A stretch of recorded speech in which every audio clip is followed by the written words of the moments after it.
जय श्री हरि। क्या आप जानते हैं कि साल भर की सभी 24 एकादशियों में से केवल इस एक एकादशी का व्रत रखने से आपको बाकी सभी एकादशियों का पुण्य मिल सकता है। बिना अन्न और जल की एक बूंद ग्रहण किए रखा जाने वाला यह महाकठिन व्रत आखिर किसने और क्यों शुरू किया था? महाबली भीमसेन, जो अपनी भूख बर्दाश्त नहीं कर पाते थे, उन्हें यह व्रत क्यों रखना पड़ा? आज के इस वीडियो में हम जानेंगे महाभारत काल से जुड़ी निर्जला एकादशी यानी भीमसेनी एकादशी की वो संपूर्ण और पौराणिक व्रत कथा जो आपकी हर अधूरी मनोकामना को पूरी कर सकती है। तो चलिए श्रद्धा पूर्वक सुनते हैं आज की पावन कथा। यह कथा महाभारत काल की है। एक बार महर्षि व्यास ने भीम से कहा, हे पांडुपुत्र, यदि तुम नरक के कष्टों से बचना चाहते हो तथा मोक्ष प्राप्त करना चाहते हो तो तुम्हें भगवान विष्णु की पूजा करनी चाहिए, दान करना चाहिए तथा प्रत्येक मास की दोनों एकादशी तिथियों का व्रत करना चाहिए।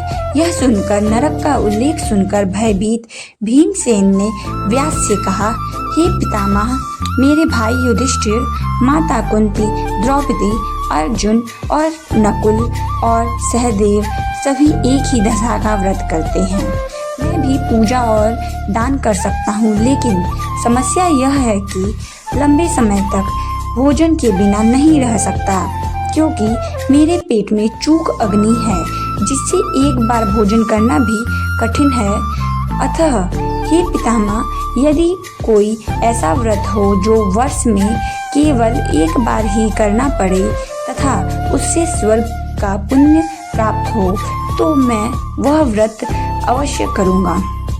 यह सुनकर व्यास जी बोले, हे भीम, वृक्ष और मिथुन राशि के मध्य ज्येष्ठ मास के शुक्ल पक्ष में जो एकादशी आती है उसे निर्जला एकादशी कहते हैं। यह एकादशी वर्ष में केवल एक बार आती है, इसलिए आपको इस व्रत को अवश्य करना चाहिए।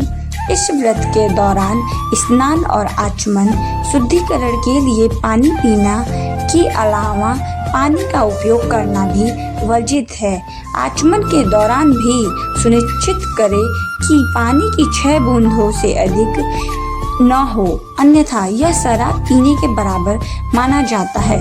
इस व्रत में भोजन और पानी से पूरी तरह परहेज करना पड़ता है। यदि कोई ज्येष्ठ शुक्ल एकादशी को सूर्योदय से लेकर द्वादशी को सूर्योदय तक जल नहीं पीता तो उसे वर्ष की सभी 24 एकादशियों का व्रत रखने का पुण्य प्राप्त होता है। द्वादशी तिथि को ब्रह्म मुहूर्त में उठकर स्नान करना चाहिए और ब्राह्मणों को दान देना चाहिए। उस दिन ओम नमो भगवते वासुदेवाय नमः मंत्र का जाप करना चाहिए। इसके बाद स्वयं भोजन करने से पहले ब्राह्मणों तथा भूखे मनुष्य को भोजन कराना चाहिए। निर्जला एकादशी व्रत करने से प्राप्त होने वाला पुण्य वर्ष की सभी एकादशियों के पुण्य के बराबर होता है। व्यास जी ने कहा, हे पुत्र, इस एकादशी का महत्व मुझे स्वयं भगवान विष्णु ने बताया है।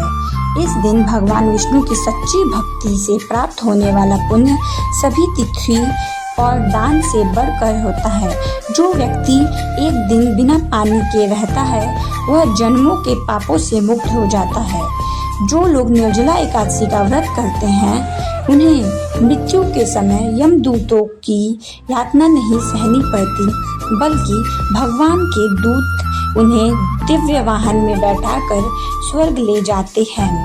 व्यास के निर्देशों का पालन करते हुए भीम ने निर्जला एकादशी का व्रत रखा, इसलिए इस एकादशी को भीमसेनी एकादशी या पांडव एकादशी के नाम से भी जाना जाता है।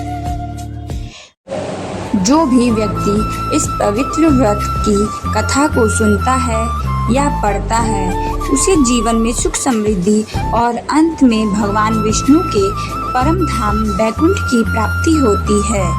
आपको वीडियो अच्छी लगी हो तो चैनल को सब्सक्राइब, वीडियो को लाइक और शेयर जरूर करें। अब हम आपसे मिलते हैं अगले वीडियो।